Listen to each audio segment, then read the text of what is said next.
The world shattered in a single phone call. Ethan Blake, 17, stood frozen in his mother's cramped Chicago apartment, the receiver trembling in his hand as the hospital's cold voice confirmed her death. A car accident, sudden, senseless, had stolen her, leaving him anchorless in a city that now felt like a stranger. Ethan's mother, Laura, had been his everything, his confidant, his shield against a world that often judged his quiet nature and unspoken questions about his identity. Growing up in her small, cluttered apartment filled with books and her watercolor paintings, Ethan had known love, but also isolation. Laura had raised him alone after a bitter divorce from his father, Michael, when Ethan was 5. Michael had vanished from their lives, leaving only vague memories of a tall man with a deep laugh and a new life Ethan knew nothing about. Now, with Laura gone, Ethan had nowhere to go but to Michael's doorstep in a small town in upstate New York, a place as foreign to him as the father he barely remembered. The bus ride to Willow Creek was a blur of gray highways and Ethan's spiraling thoughts. He clutched a worn duffel bag, his mother's favorite scarf tucked inside. Its faint lavender sent a fragile tether to her. What would Michael be like? Would he even want Ethan there? The court had mandated it. But that didn't mean acceptance. Ethan's stomach churned as the bus pulled into a dusty station, where a man stood waiting, a man who looked startlingly like an older version of Ethan's own reflection. Michael Blake was broad-shouldered, with salt and pepper hair and eyes that carried a quiet guilt. He offered a hesitant smile, but Ethan could only nod, his throat tight. The drive to Michael's house was silent, the countryside rolling past in waves of green fields and sagging barns. Ethan noticed a rainbow flag fluttering outside a small diner, a flicker of hope in this unfamiliar place. But he pushed it down. He wasn't ready to hope. Not yet. The house was a modest 2-story with peeling white paint and a porch cluttered with potted plants. As they stepped inside, Ethan's eyes landed on another man, tall, lean, with warm brown eyes and a gentle smile. "This is Caleb," Michael said, his voice softening. "My husband." Caleb extended a hand, his grip firm but kind. "Welcome, Ethan. I'm so sorry about your mom." His voice held a sincerity that caught Ethan off guard, a warmth that felt almost intrusive after months of grief's cold grip. Ethan mumbled a thanks, his gaze dropping to the hardwood floor. "Husband." The word echoed in his mind, stirring a mix of curiosity and unease. He hadn't known his father was gay, hadn't known anything about this life Michael had built without him. That first night, Ethan lay awake in a guest room that smelled of fresh paint and unfamiliarity. Downstairs, he heard the low murmur of Michael and Caleb talking, their voices blending with the creak of the old house. Ethan's chest ached, not just for his mother, but for the life he'd lost and the one he didn't understand. He was a stranger here, an outsider in his father's world. Yet, as he drifted into uneasy sleep, Caleb's kind eyes lingered in his mind, a quiet beacon in the dark. The next morning, Ethan woke to the smell of coffee and bacon. In the kitchen, Caleb was flipping pancakes, his movements easy and practiced. Michael was at the table, reading a newspaper, but he looked up as Ethan entered. "Sleep okay?" Michael asked, his tone cautious. "Fine," Ethan lied, sliding into a chair. Caleb set a plate in front of him, the pancakes golden and steaming. "Made these from scratch," Caleb said with a grin. "Hope you're hungry." Ethan nodded, picking at the food. He wasn't used to this, people trying to care for him. Laura had been loving but chaotic, her nursing shifts leaving Ethan to fend for himself most nights. Caleb's attention felt strange, almost too much, but there was something in his easy kindness that made Ethan's guard waver. Over the next few days, Ethan settled into a tense routine. Michael worked long hours as a mechanic, leaving Ethan and Caleb alone in the house. Caleb, a high school art teacher, was home for the summer, filling the space with sketches and soft music. He didn't push Ethan to talk, but he was always there, offering a glass of lemonade, asking if Ethan wanted to help in the garden, or showing him how to mix paints. Ethan resisted at first, his grief a heavy wall, but Caleb's patience was relentless, not in a forceful way, but like a river wearing down stone. One afternoon, Ethan found Caleb in the backyard, tending to a row of sunflowers. The air was thick with summer heat, and Caleb's shirt clung to his back, his hands dusted with soil. "Want to help?" Caleb asked, glancing up. Ethan hesitated, then knelt beside him, digging his hands into the earth. The work was grounding, the dirt cool against his skin. They worked in silence, but it wasn't awkward, it was companionable, like they'd done this 100 times. "You're good at this," Caleb said, nodding at Ethan's careful planting. "Got an artist's touch," Ethan flushed, and used to praise. "My mom painted," he said quietly, the first time he'd mentioned her since arriving. Caleb's eyes softened.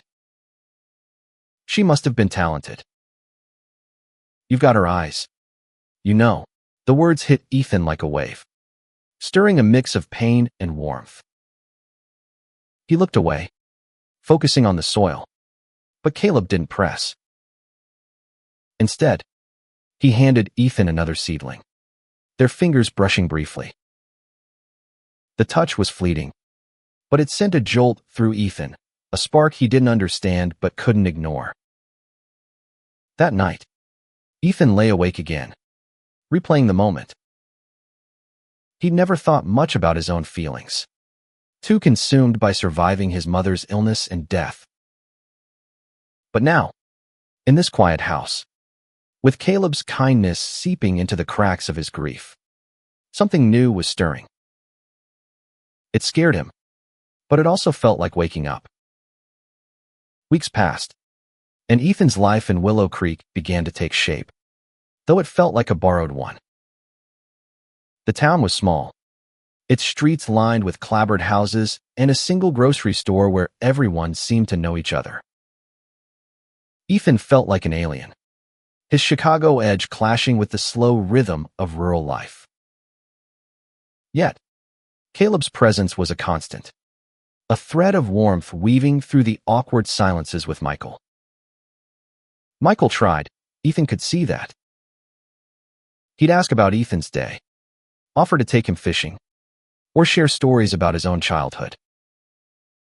But the years apart had built a chasm neither knew how to cross. Ethan answered in monosyllables, his resentment simmering. Why had Michael left? Why had he never called? The questions gnawed at him, but he couldn't voice them. Not yet. Caleb, though, was different. He didn't pry or force conversations, but he had a way of making Ethan feel seen. One evening, Caleb invited Ethan to the garage, where he was restoring an old motorcycle. Tools were scattered across a workbench, and the air smelled of oil and metal. Ever worked on one of these? Caleb asked, tossing Ethan a rag. Nope, Ethan said, catching it. He watched Caleb tinker with the engine, explaining each step with a quiet enthusiasm that was infectious. Ethan found himself asking questions, leaning closer, their shoulders brushing as they worked. Caleb's laugh was warm, his hand steady, and Ethan felt a pull he couldn't name, a mix of admiration and something deeper, something that made his pulse quicken. At school, Ethan was an outsider. Willow Creek High was small, its halls filled with kids who'd known each other since kindergarten. Whispers followed him about his mother, his city accent, his father's situation. One day, a jock named Tyler cornered him in the locker room. "Heard your dad's got a husband," Tyler sneered. "That make you one of them too?" Ethan's fists clenched, but he walked away, his face burning. He didn't know what he was. Not yet. But the word stung, burrowing into his doubts. That evening, he found Caleb in the kitchen, chopping vegetables. Without thinking, Ethan blurted, "Does it ever bother you? People talking?" Caleb paused, setting down the knife. "It used to," he said, his voice steady. "When Michael and I got together, this town wasn't exactly welcoming. But we built our life anyway." "You can't let their noise drown out your truth." Ethan stared at the counter, his throat tight. "What if you don't know your truth?" Caleb's smile was gentle. "Then you take your time finding it. No rush. Ethan, you're allowed to figure it out." The word stayed with Ethan, a lifeline in the chaos of his thoughts. He started seeking Caleb out, helping with chores or joining him on walks through the woods behind the house. Caleb shared stories of his own coming out, the fear and freedom of it, and Ethan listened, hungry for understanding. Each moment with Caleb felt like a step towards something new, something terrifying and exhilarating. One night, a storm rolled in, thunder shaking the house. Ethan couldn't sleep, his mother's absence a raw ache. He wandered downstairs and found Caleb on the porch, watching the rain. "Couldn't sleep either?" Caleb asked, scooting over on the swing. Ethan sat, the swing creaking under their weight. The air was cool, the rain a soft curtain around them. "I miss her," Ethan admitted, his voice barely audible. Caleb nodded, his shoulder brushing Ethan's. "I lost my mom young too. It doesn't stop hurting, but it gets easier to carry." Ethan looked at him, Caleb's face lit by the porch light, and felt that spark again, stronger, undeniable. He wanted to say something, to reach out, but fear held him back. Instead, he leaned closer, their arms touching, and Caleb didn't pull away. They sat in silence, the storm raging outside. But in that moment, Ethan felt safe. Summer faded into fall, and Ethan's feelings grew harder to ignore. Caleb was everywhere, in the kitchen, the garden, the quiet moments when Michael was at work. Every smile, every accidental touch, sent Ethan's heart racing. He knew it was complicated, maybe even wrong. Caleb was his father's husband, older by a decade, but the connection between them felt real, like a current pulling Ethan under. At school, the whispers grew louder. Tyler and his friends made snide comments, and Ethan's silence only fueled them. One day, a note was slipped into his locker, "Freak like your dad." Ethan tore it up, his anger boiling, but the words clung to him. He wasn't sure who he was, but he was tired of hiding. That afternoon, he found Caleb in the art studio, a small shed behind the house filled with canvases and paint cans. Caleb was working on a landscape, his brush moving with quiet precision. "Rough day?" he asked without looking up. Ethan hesitated, then spilled everything, the bullying, the note, his confusion. Caleb listened, his eyes steady, and when Ethan finished, he set down his brush. "You're not a freak, Ethan. You're just you." And that's enough. The words broke something in Ethan, He stepped closer, his voice shaking. I don't know what I am, Caleb. But when I'm with you, I feel something. Something I've never felt before. Caleb's face softened, but there was a flicker of conflict in his eyes. Ethan, he said gently, you're finding yourself. That's a big thing. But we can't. I know, Ethan cut in, his cheeks burning. I had to say it. Caleb reached out, then stopped, his hand hovering. You're brave for saying it, he said finally. Braver than I was at your age. The moment hung between them, heavy and unspoken. Ethan wanted to close the distance, to feel Caleb's warmth again. But he saw the line in Caleb's eyes, a line they couldn't cross. Not yet. Maybe not ever. That night, Michael noticed Ethan's quietness at dinner. Everything okay? He asked, his brow furrowed. Ethan nodded, but his mind was on Caleb, on the ache in his chest. After dinner, he overheard Michael and Caleb talking in the living room. He's struggling, Michael said. I don't know how to reach him.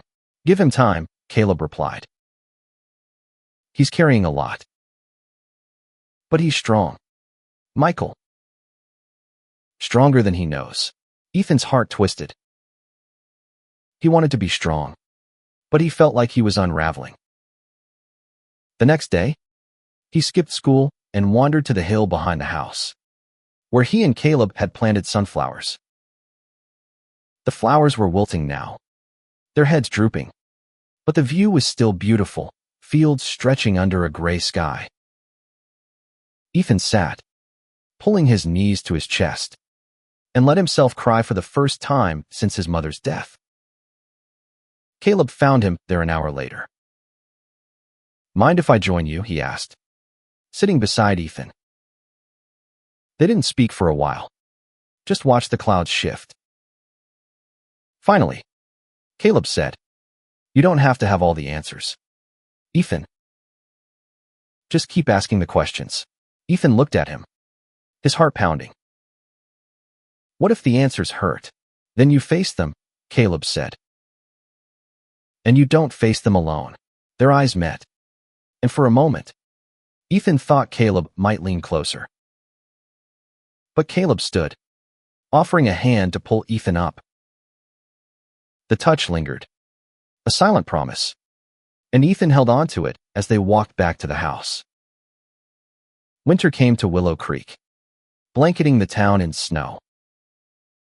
Ethan's feelings for Caleb hadn't faded, but he'd learned to bury them, focusing instead on school and his tentative bond with Michael. They were trying, slowly bridging the gap of lost years. Michael took Ethan to the garage one weekend, teaching him to change a tire. And for the first time, Ethan laughed with his father, the sound surprising them both. But Caleb was still the center of Ethan's world. Their moments together, painting, cooking, or just talking, felt like stolen treasures. Ethan knew Caleb cared for him, but he also saw the boundaries Caleb set, the careful distance he maintained. It hurt, but Ethan respected it, clinging to the friendship they'd built. At school, things worsened. Tyler's taunts escalated, and one day, he shoved Ethan against a locker, hissing, "You're just like them, aren't you?" Ethan snapped, swinging a fist that connected with Tyler's jaw. The fight was quick and messy, landing Ethan in the principal's office. Michael was called, his face a mix of worry and frustration as he picked Ethan up. At home, Michael didn't yell. Instead, he sat Ethan down. "I know it's hard," he said. "This town, me, everything. But you can't let them get to you." Ethan's eyes burned. "They hate me because of you. Because of who you are." Michael flinched, and Ethan regretted the words instantly. Before he could apologize, Caleb stepped in. They don't hate you, Ethan. They're scared of what they don't understand. And that's on them, not you. Ethan looked between them, his anger dissolving into guilt. I'm sorry, he mumbled. I don't know how to do this. Michael reached out, squeezing his shoulder. We'll figure it out. Together, that night, Ethan couldn't sleep. He wandered to the art studio, where Caleb was working late. Can I help? Ethan asked, his voice small. Caleb nodded, handing him a brush. They painted side by side, the silence comforting. As they cleaned up, their hands brushed, and Ethan's breath caught. Caleb paused, his eyes searching Ethan's. You're going to be okay, he said softly. You're finding your way. Ethan wanted to say more, to confess the depth of his feelings, but he held back. Instead, he smiled, and Caleb returned it, a shared understanding passing between them. The next day, Ethan returned to school, his head high. He ignored Tyler's glares, focusing on his classes and the art club Caleb had encouraged him to join. Slowly, he made friends, quiet kids like him, who didn't care about the rumors. For the first time, Willow Creek felt like it could be home. Spring arrived, and with it, a fragile sense of peace. Ethan's bond with Michael grew stronger, built on small moments, shared dinners, late-night talks about Laura, even laughter over old photos. But it was Caleb who had changed Ethan most, his quiet support helping Ethan navigate his grief and his identity. One evening, Ethan found a letter from his mother, tucked in her scarf. It was written before her accident, meant for him to find later. Be brave, Ethan, it read. Love who you are, no matter what. Tears fell as he read it, but they were cleansing, a release of the weight he'd carried. He showed the letter to Caleb, who read it silently, his eyes glistening. She was right, Caleb said. You're brave, Ethan. Braver than you know. Ethan took a breath, his heart racing.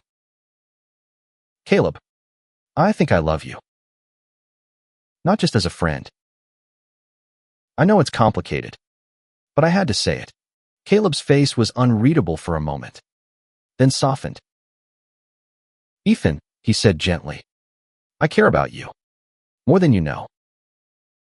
But I'm with Michael, and you're still finding your path. What you're feeling, it's real, and it's beautiful, but it's also part of growing into who you are. Ethan nodded, his chest aching but lighter. I just needed you to know. Caleb smiled, pulling him into a hug. I'm honored, he whispered. And I'm here. Always. The next day, Ethan joined Michael and Caleb at a town festival, their first outing as a family. The rainbow flag was there again, fluttering proudly, and Ethan felt a spark of courage. He wasn't ready to label himself, but he was ready to live, openly, honestly, without fear. As they walked home, Ethan lagged behind, watching Michael and Caleb hold hands, their love a quiet strength. He thought of his mother, of Caleb's care, of the home he'd found in this unexpected place. Love wasn't just romance, it was family, acceptance, the courage to be himself. And for the first time, Ethan felt whole.